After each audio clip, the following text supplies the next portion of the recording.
Assalamualaikum warahmatullahi wabarakatuh. Jumpa dengan saya Maya Damayanti dalam acara Bersua, bincang seru seputar anak. Pada kesempatan hari ini bersama Bunda Titin, bunda yang luar biasa. Assalamualaikum Bunda Titin. Waalaikumsalam warahmatullahi. Bagaimana kabarnya Bunda Titin? Alhamdulillah Ustazah sehat. Alhamdulillah luar biasa. Mudah-mudahan kita bersama teman-teman dalam keadaan sehat. Amin. Bunda Titin, bagaimana sih caranya agar anak itu bisa disiplin? Karena seringkali melihat anak itu kalau pulang sekolah nih ya, seringnya ganti baju langsung taruh, pakaian kotor, pakaian bersih campur, tas juga dilempar, sepatu juga berantakan. Bagaimana itu Bunda Titin? Ya Ustazah Maya, jadi Masya Allah ya, itulah anak-anak kita, apapun ceritanya itu adalah anugerah sekaligus amanah dari Allah yang harus kita syukuri. Sekarang bagaimana kita mensikapi itu ya? Bagaimana Bunda? Nah ini dia menarik ya. Bunda. Ya menarik, jadi, sangat menarik. Kepingin kita sih anak-anak semua ideal. Iya. Ya, kalau bisa dari yang kecil sampai yang besar itu tahu pulang sekolah bajunya kotor ya taruh di tempat kotor. Yeah. Sepatu ya ditaruh di rak sepatu. Pinginnya Ya, seperti itu Bunda. tas ya ditaruh di tempat tas. Tapi faktanya kita nemuin nih anak-anak yang ya tidak seperti yang kita harapkan. Nah, solusinya gimana? Solusinya Masya Allah ya, ternyata berpulang ke diri kita. Yang pertama, kita harus bisa menjadi contoh buat mereka.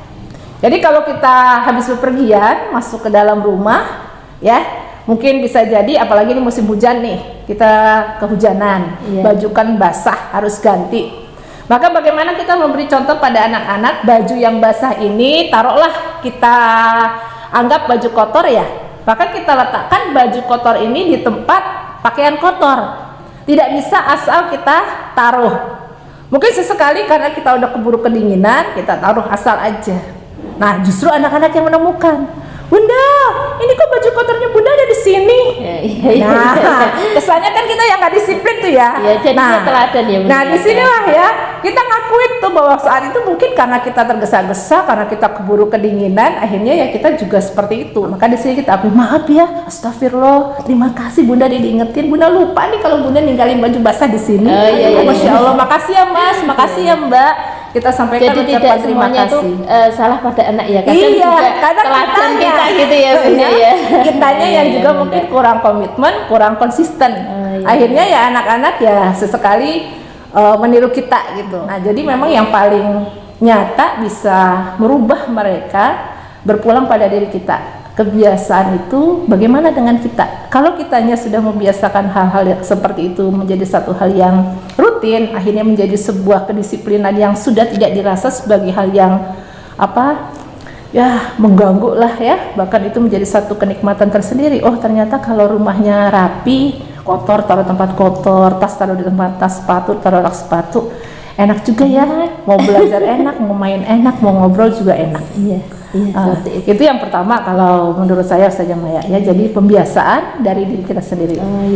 Sekaligus di situ ada suri tauladan, ada contoh konkret dari diri kita. Nah terus ada beberapa poin lagi, diantaranya adalah ya tadi konsekuensi kita ya ketika kita lupa. Tadi kan kita sudah minta maaf ya sama anak-anak. Nah bagaimana sekarang ketika anak-anak juga melakukan hal yang sama seperti kita?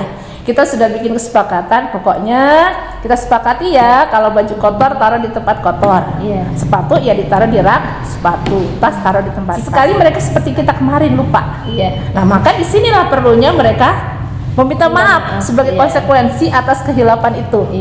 Sehingga udah clear, besoknya kita kompak lagi. Nah harapannya bisa terus dan terus. Sesuai kesepakatan tadi. Sesuai kesepakatan gitu. Bisa dipahami. Mudah-mudahan ini sangat bermanfaat sekali buat saya pribadi. Mudah-mudahan juga bermanfaat bagi bunda-bunda yang di rumah kita. Bunda. Untuk selanjutnya nih Bunda, dalam Islam bagaimana sih Bunda untuk mengajarkan anak agar disiplin ala Rasulullah gitu Bunda? Iya, jadi Masya Allah ya, Islam itu agama yang sempurna, agama yang indah, dan akan terasa sangat indah tidak hanya buat diri kita, juga buat orang lain yang melihatnya ketika Islam itu kita terapkan dalam keseharian kita. Jadi Rasulullah sendiri banyak yang mendidik kita dengan cara yang sangat-sangat luar biasa itu. Yang pertama adalah dengan cara menanamkan akidah yang kokoh pada diri kita dan juga anak-anak kita.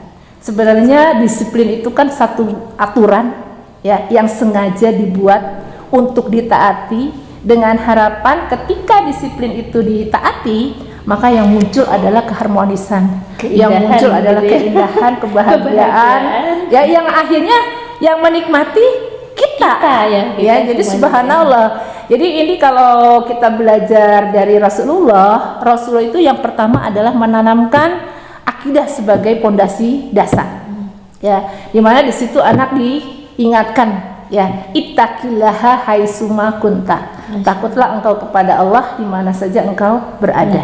Jadi anak berusaha ditanamkan bahwa Allah itu Maha melihat ya, dan Allah Maha adil. Ketika kita melakukan sedikit saja kebaikan, maka akan Allah balas dengan kebaikan juga. Tapi sebaliknya ketika kita melakukan sesuatu yang tidak baik, apalagi sampai merugikan orang lain, maka nanti balasannya akan berpulang pada diri kita. Akidah yang kokoh inilah yang insya Allah kita harapkan bisa membuat anak-anak kita tuh merasa CCTV itu selalu online ya, tidak perlu harus ada wah mati lampu nih kebetulan ya, berarti CCTV-nya lagi off ya. Nah tidak, tapi karena mereka paham, mereka merasakan kebersamaan mereka dengan Allah, dan Allah senantiasa mengawasi, Allah juga senantiasa memberikan hadiah ketika kita melaksanakan kebaikan. Allah juga senantiasa mencatat ya segala hal yang mungkin kekeliruan itu ada pada diri kita, dan semuanya nanti akan berbalik berpulang pada diri kita. Mudah-mudahan anak-anak akan menjadi ya, harapan kita sih bisa senantiasa ingat itu, sehingga akhirnya ketika mereka disiplin pun mereka kembali mengingat kepada Allah. Ya, contoh sederhana sholat deh. Ketika mereka sholat, itu kan sholat kita luar biasa ya. Masing-masing anak tuh insya Allah sudah paham yang namanya sholat subuh itu pagi. Jadi tidak mungkin sholat subuh dilaksanakan di atas jam 8 pagi karena sudah lewat dari waktunya ya. Jadi masing-masing sholat itu punya waktu sendiri-sendiri. Kayak zakat fitrah, itu zakat fitrah hanya dibayarkan saat bulan Ramadan dan punya batas waktu akhir. Ketika sudah masuk sholat id maka tidak disebut lagi sebagai zakat fitrah ya, batas akhirnya sudah habis. Dan di situ sudah ini ya, sudah dicontohkan bahwa semua itu ada waktunya gitu ya Bun ya. Ya Masya Allah ya.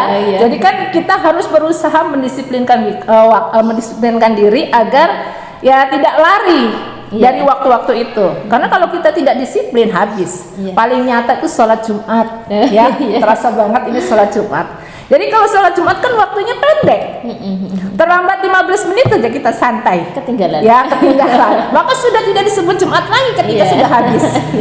Nah ini kan gitu, Masya Allah ya, betapa Islam mendidik kita supaya kita berkomitmen disiplin dengan waktu, disiplin dengan segala-galanya. Jadi kita tidak menyepelekan banyak hal. Jadi dari kedisiplinan itu insya Allah untuk hal kesemuanya insya Allah akan berjalan lancar gitu ya. Harapan kita ketika itu. Kita melaksanakan sesuatu dengan disiplin, insya Allah hal-hal yang lain juga akan mengikuti begitu. Nah, satu lagi Bunda, ini mungkin mayoritas orang tua dirasakan oleh mayoritas orang tua HP Bunda saat ini ya Bunda ya. Nah itu ketika anak umi atau ibu atau ayah atau bunda gitu ya pinjam HP 10 menit aja gitu. Pada kenyataannya tidak 10 menit, bahkan 30 menit bahkan lebih gitu. Nah, bagaimana ya Bunda ya agar itu bolehlah kita memberikan waktu atau bagaimana untuk memanajemen lah ya, artinya untuk memanajemen HP untuk anak itu bagaimana? Memang ada sisi positif dan sisi negatifnya. Bagaimana Bunda agar segala sesuatunya itu menjadi sebuah pembelajaran yang positif gitu. Jadi kalau kita berangkat dari pengalaman ya, kalau saya sendiri anak-anak itu baru boleh memiliki HP ketika usianya sudah 17 tahun. Wah, luar biasa Ya. udah pada Tapi sekarang anak ya. udah pada malah daripada ya, dibelikan sekarang kan HP-nya. anak SD, SMP ya, kayaknya yang bangga bukan anaknya deh. Justru yang bangga tuh orang Orang tuanya. tuanya. Ketika orang tuanya bisa membelikan anaknya HP. Kalau menurut saya sih ini sebuah kekeliruan besar ya. Oh iya iya. Jadi sebenarnya anak-anak kita itu ya kembali lagi kepada kita.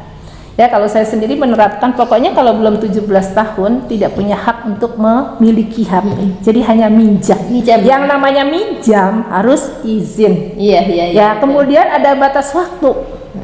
Jadi tidak bisa semaunya sendiri. Iya benar. Nah, terutama anak-anak kita yang masih usianya usia SD ya. Kita kan tentu sangat sayang kepada mereka. Kita juga tahu penggunaan HP yang berlebihan nanti bukan berakibat baik bagi mereka, justru sebaliknya. Maka sebagaimana controlling kita gitu, biar mereka tahu disiplin, kemudian kitanya juga bisa konsisten dengan disiplin yang kita sepakati. Kalau saya sendiri seringkali menyampaikan kepada anak-anak, minjamnya berapa menit? Ya 10 menit. Oh iya 10 menit. Apalagi sekarang alhamdulillah ya, ada program PKH. Ya, Masya Allah tuh saya salut deh pakai program itu ya. Seminggu ini anak-anak PKH apaan sih? Ya, pendidikan keterampilan hidup. Oh iya iya luar biasa itu. Ya, Masya Allah ya. Jadi pagi-pagi anak-anak dibiasakan untuk mandi. Karena ini nggak sekolah daring kan biasanya menyepelekan mandi. Iya. Mandi ntar aja nggak tahu jam berapa ya. Nah, karena memang ada PKH, program pertamanya mandi pagi, nggak mandi siang. Ya, Masya Allah. Jadi anak mandi, kemudian membiasakan gosok gigi. Gosok Ya, gigi. setelah itu wudhu, sholat duha, Iya. ya, merapikan tempat tidur, Oke. menyapu lantai. Ya, ini kan poin-poin yang Masya Allah luar biasa. Iya. Nah, ada juga anak saya bilang, ya, Umi pinjam HP-nya dong. Iya, pinjam HP-nya boleh. Coba lihat di grup, maksudnya grup kelas. Iya. Ada agenda apa hari ini? Tugas PK hari ini apa? Ya, nah, sesudah melihat, ya laksanakan. Ya, nah, kalau dia sudah melaksanakan, baru dia merayu lagi, merajuk lagi. Mi pinjam HP-nya dong. Oh iya, tunggu dulu. Udah mandi ya? Udah. Alhamdulillah, Masya Allah. Tambah seger kan badannya, ya. Oh, sudah wudhu? Udah. Berarti udah sholat duha dong? Udah sholat duha. Alhamdulillah. Gimana? Pak tidurnya sudah dirapikan belum? Ya. Sudah. Ya. Nah, sekarang sudah menyapu lantai belum? Emang menyapu lantai tiap hari? Nah, namanya juga anak-anak ya. Alhamdulillah ya. Loh, itu rumah kita kan tiap hari ditempatin. Ya, disapu tiap hari karena setiap hari kan kita beraktivitas bermain di situ, bekerja di situ ya pantaslah kalau rumahnya tiap hari harus dibersihkan. Nanti kan kalau misalnya mau main lagi enak tempatnya bersih. Tapi aku pinjam HP dulu dong. Kayaknya kebalik deh. Nyapu dulu dong. Ya, Negosiasi gitu ya. negosiasi. Nanti kalau udah selesai nyapu lapor ya. Nah, dia lapor nih. Mi, alhamdulillah aku udah selesai nyapu.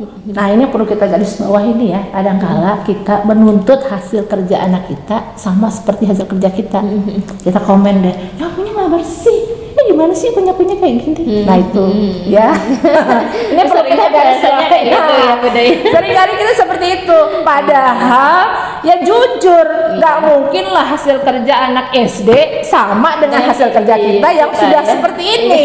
Yang sudah dilakukan yang sudah mahir seperti itu. Jadi ala kulihal apapun hasil kerja dia, maka tidak boleh kita mencela. Ini harus kita garis bawahi. Yang kedua, jangan sampai di depan anak kita menyapu ulang. Oh gitu. Itu kayaknya menyakitkan gitu ya, Mas ya. Kembali ke diri kita. Iya, maksudnya saya Ya. tak terapkan pada diri saya sendiri gitu. Oh gitu ya. Iya. Jadi paham. jangan ketika di depan anak, ih nyapunya nggak bersih, udah mencela, disapu ulang. Maka besok lagi ketika kita menghendaki ya dia melakukan hal yang sama, yakin dia nggak akan. Gitu ya. Gitu. Jadi kalau kita mau pikir lebih jauh sebenarnya salahnya dari mana? Nah, jadi kalau menurut saya itu termasuk HP kayak gitu. Ketika anak udah melaksanakan tugasnya, ya kita konsekuen dong. Ya terlepas bersih atau enggak dia nyapu, yang penting dia udah berusaha nyapu. Ya kita wajar lah anak kelas 2 SD misalnya. apapun hasilnya ya gitu apapun ya. hasilnya, Mbak ini nggak ketinggalan apa di kolong meja masih ada ininya, itu kan sambil bahasanya bukan bahasa mengkritik ya, bukan bahasa mencela, tapi memang bahasa mengingatkan bahwa di situ masih ada sampah yang harusnya sebenarnya mudah untuk dia mengambilnya gitu. Nah baru, oh alhamdulillah terima kasih sudah dibantu nyapu lantai, sekarang boleh deh pinjam HP, tapi maaf ya hanya 15 menit. Iya, Sekarang iya, kita lihat jamnya, ini jam 8 lewat 10. Berarti nanti 8.25 kita selesai. Iya, Ya. gitu. Nah, nanti kita ingatkan ketika memang sudah masanya 8.25 ya kita minta kembali HP-nya. Ya bonus dong 5 menit lagi. Ya. Masih negosiasi ya. Masih negosiasi. Tapi sebenarnya ini bagus ya. Iya, Artinya ada Ada apa ya? Ada komunikasi. izin ya. Iya, Enggak iya. asal memanfaatkan kelalaian kita. Ya. Iya, benar-benar. Ya ada bonus 5 menit tapi maaf ya setelah itu tidak ada bonus lagi. Nah, jadi kita berkomunikasi yang enak. Anak tidak merasa terkekang, Iya. tidak merasa disiplin itu sebuah apa ya? Sebuah hal yang mengekang dia. Ekstrim gitu Oh, ya. gitu ya. Tapi juga tidak kita bersikap masa bodoh. Ya, jadi kita tetap pakai aturan-aturan main yang mudah-mudahan ketika dia paham, ya kita juga konsekuen, maka dia akan merasakan nikmatnya. Oh ternyata bener, rumahnya udah bersih, ada temannya yang datang, Mbak main yuk, enak main, rumahnya sudah bersih. Sudah bersih, Ya, harapan sudah kita indah. besok-besok ya dia akan lebih ringan lagi ketika kita majukan disiplin-disiplin yang lain. Dan melaksanakan tugas-tugasnya tadi ya Bunda ya. Mbak saya ya Bunda ya. Keren itu, udah Ya. keren itu. Ya alhamdulillah. Masya Allah luar biasa. Jadi pada kesempatan kali ini bersua kita itu ya menghasilkan disiplin anak ya, menghasilkan disiplin anak itu bagaimana? Anak Rasulullah seperti itu tadi contohnya ya sholat. Sholat itu sudah ada waktunya masing-masing. Iya, jadi anak juga bisa belajar dari situ. Begitu juga orang tuanya juga sebagai teladan yang baik. Iya, gitu. Kalau menuntut anaknya untuk disiplin, otomatis orang tuanya juga memberi teladan yang disiplin. Iya, begitu. Nah, untuk HP juga seperti itu. Semuanya harus ada komunikasi yang baik bersama anak, gitu. Untuk selanjutnya, Bunda, bagaimana ya Bunda cara menghadapi anak yang berkaitan dengan sholat? Kan ada nih anak yang selalu diingatkan sholatnya, bahkan khawatir kalau sholatnya sampai lost gitu. Nah, untuk menghadapi itu bagaimana Bunda? Iya, ini juga satu tantangan ya buat kita orang tua, ya, luar biasa. Jadi kita kan paham bahwa sholat itu sesuatu yang wajib ya. Tapi sebenarnya ketika anak-anak kita belum mencapai usia balik, saya berdasarkan pengalaman pribadi jauh lebih mudah mengingatkan mereka sholat ketimbang mereka sudah usia balik. Kenapa? Karena ketika mereka sudah mencapai usia balik itu mereka akan banyak berinteraksi dengan lingkungan yang lebih luas. Kalau anak-anak kita yang belum balik kan ya lingkungannya lebih bisa diminimalisir. Ya, maka ketika kita mengingatkan mereka sholat, itu yang paling akan mengena buat mereka adalah ketika mereka melihat kita sholat. Jadi orang tuanya gimana? Sudah sholat belum? Ya udah sholat belum? Bagusnya lagi ketika memang sudah waktunya azan, ya, ayo dek sholat bareng ibu.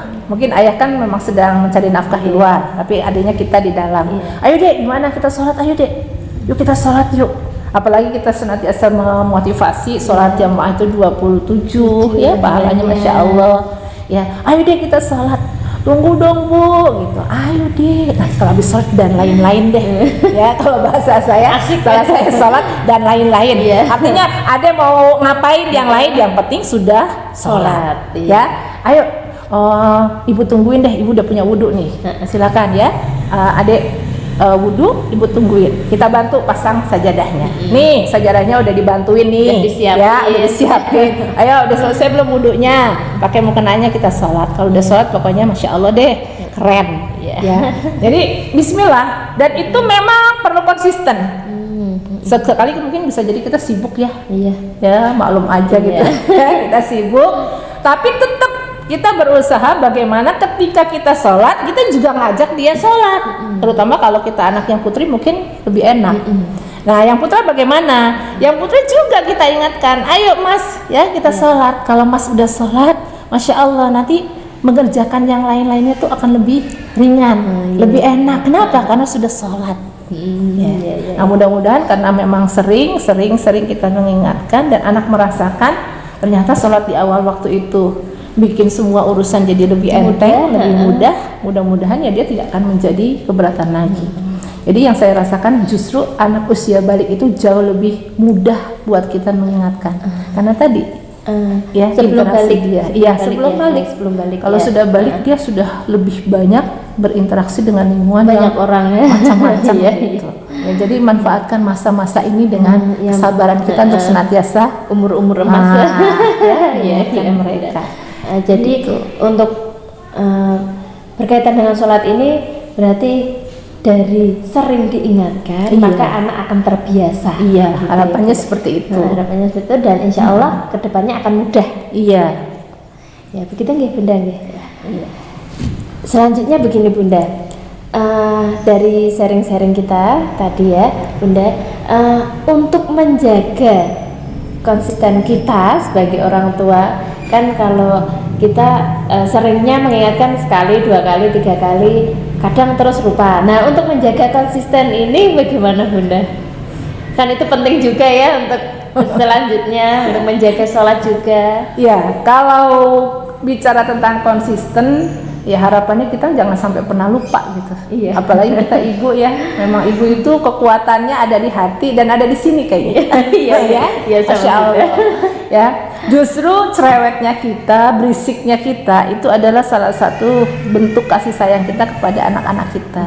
Jadi tentu mengingatkannya dengan bahasa yang baik ya, bukan bahasa yang otoriter ya, bukan bahasa yang memerintah. Tapi kita memang perlu juga sesekali menjelaskan kepada anak dan mengajak dia untuk ngobrol. Enak gak kalau sholat di awal waktu?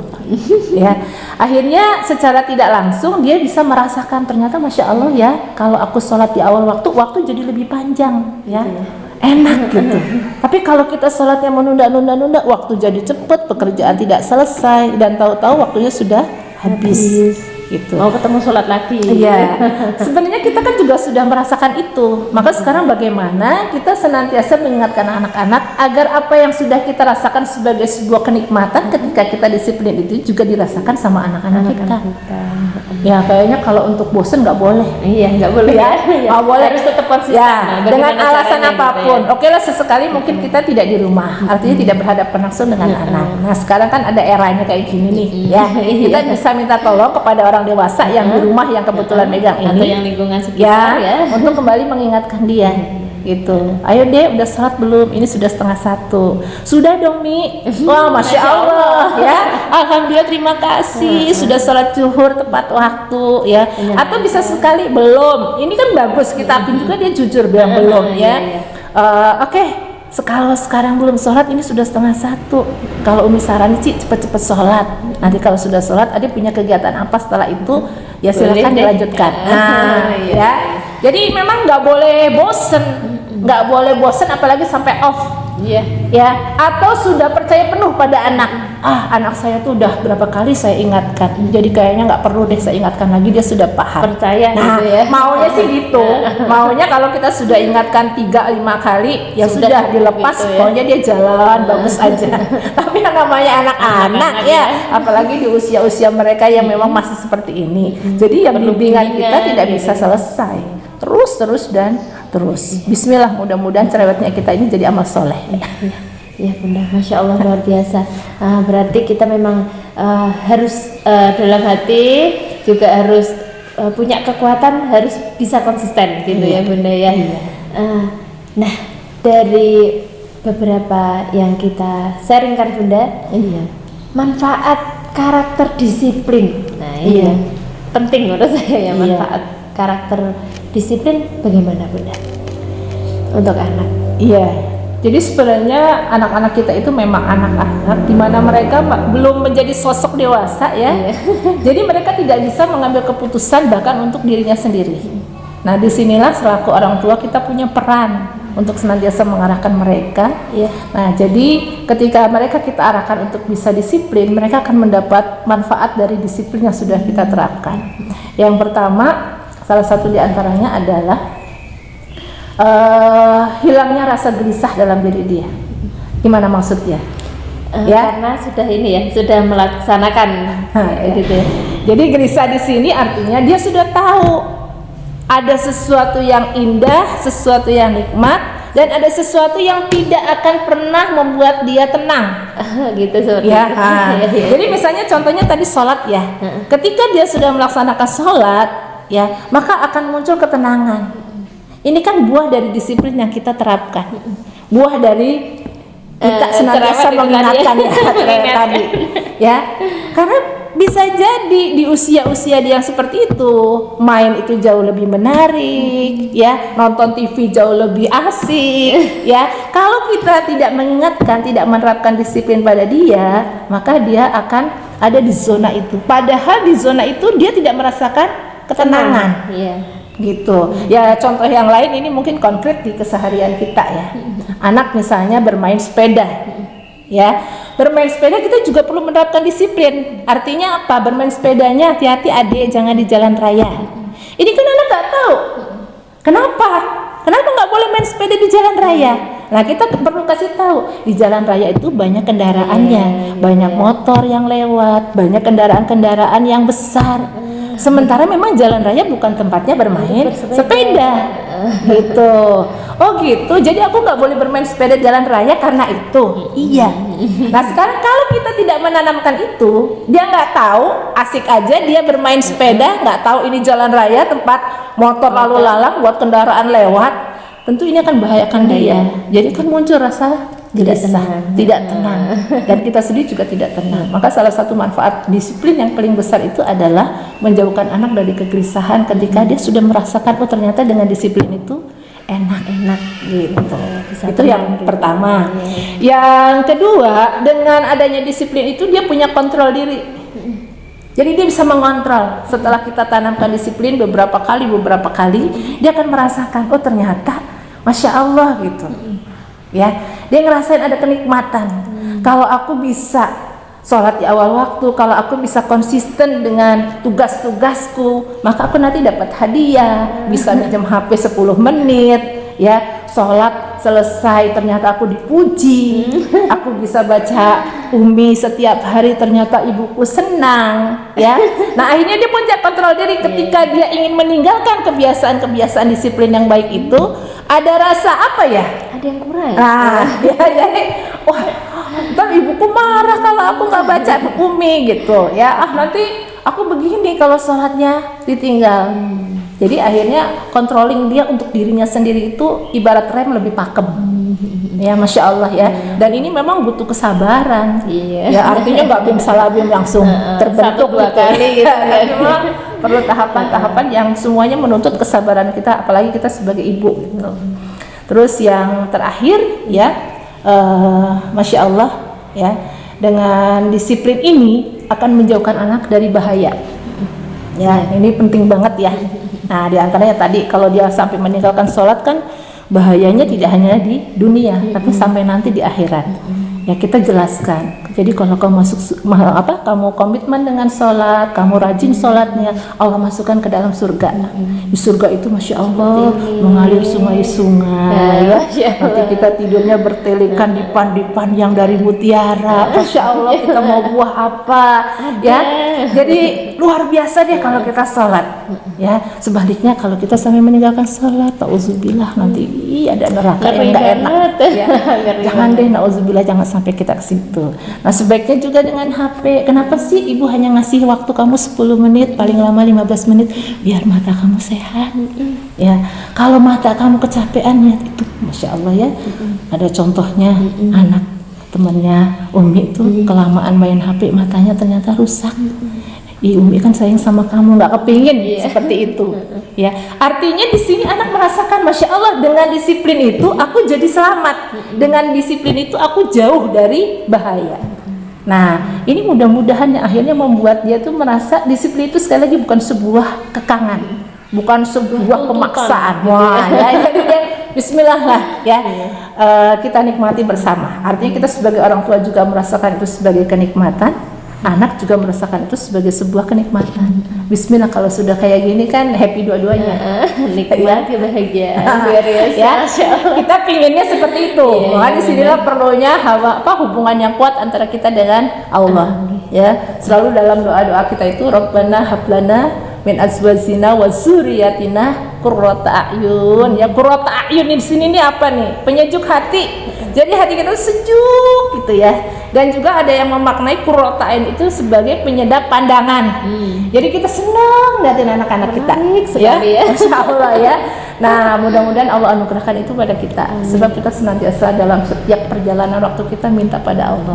Allah jadikan anak-anak kita semuanya qurrata a'yun. Bahkan lil muttaqina imamah.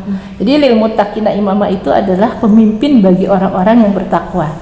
Bayangin kalau yang dipimpin orang-orang bertakwa, berarti pemimpinnya gimana? Sangat berarti. Ya, Insya Allah. Amin ya. Mudah-mudahan Allah anugerahkan itu pada kita. Amin. Nah, begitu ya. Jadi dari disiplin ini ada pembelajaran nyata untuk anak. Contohnya sholat tadi ya Bunda ya. Iya. Nah, itu adalah pembelajaran nyata untuk menerapkan disiplin dalam sehari-hari. Iya. Betul nggih Bunda? Iya. Selanjutnya begini Bunda. Seorang bunda sudah tegas terhadap anaknya. Nah, tapi ayahnya itu berbeda pandangan. Nah, bagaimana untuk menyamakan pola asuh terhadap anak? Gitu. Iya. Ya, ini sering dijumpai ya. Iya. Mungkin saya Sangat sendiri sering. juga beberapa kali ya, bahkan sering ya mengalami hal itu dalam kepengasuhan kita kepada anak-anak. Iya. Jadi di satu sisi kita punya cara pandang seperti ini tentang disiplin dan penerapannya begini kepada anak. Ternyata si ayah punya model yang berbeda. Iya. Ya. Nah, untuk kayak gini kayaknya perlu komunikasi antara kita dengan suami. Kita perlu ngobrol sama suami ya. Dan jujur saja kita welcome. Kenapa suami kita kok sepertinya terkesan bersikap bertolak belakang dengan kita? Ya. Nah, nanti kita kan akan mendengar alasan-alasan beliau itu gimana. Ketika alasannya memang rasional, bisa diterima, ya. Maka sekarang bagaimana supaya tidak terkesan kita kontradiktif di depan anak? Iya. Ya kan aneh juga kalau sampai anak ngerasa, orang Abi aja membiarkan kok gitu ya. Kenapa Umi kok cerewet banget? Ya kesannya saya kan jadi tersangka melulu. Ya. Nah, sekarang bagaimana itu tidak terjadi? Ya. Nah, subhanallah ya, kalau saya sendiri dalam keluarga saya ya ada sesekali seperti itu, ya. Tapi akhirnya bertemu pada satu titik temu gitu. Ya, misalnya kepemilikan HP. Ya, ini terasa banget ketika anak-anak saya sudah mulai menanjak remaja, ya. Jadi saya sangat setuju ketika abinya punya peraturan HP hanya menjadi hak milik ketika anak sudah berusia 17 tahun. Itu pun dengan kualitas HP yang Biasa. ya, nggak bisa dia ngaranin, nggak bisa dia menentukan HP-nya harus begini, ya nggak bisa. Ya, jadi harus menerima ini HP-nya begini, ya. Tinggal pakai. Ya, masalah dia mengeluh, ya begini, apalagi sekarang kan HP yang keren-keren banyak ya, bisa macam-macam. Ya nggak bisa, memang HP anak 17 tahun ya begitu. Kalau mau HP-nya lebih dari itu, maka kamu harus.